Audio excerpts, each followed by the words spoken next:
Now, moving towards the bigger picture, looking at China. Now, of course, the world-famous economist Nouriel Roubini, who famously predicted the global downturn of '08, he's saying that China is heading for a hard landing in the next few years. And when you look at their results, the fact that their quarterly earnings have dropped, there are some economists who have been concerned. But I think we're talking about a 0.4% drop from one quarter to the other.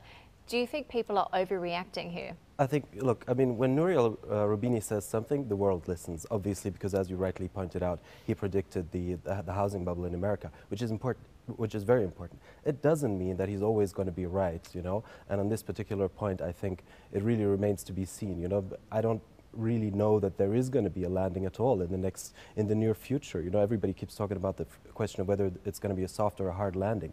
For the moment, China is still flying.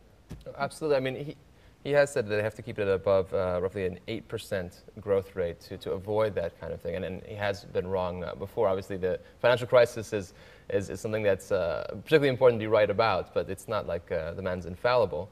And as you mentioned, right, I think China's growth rate is still phenomenal. They're moving ahead.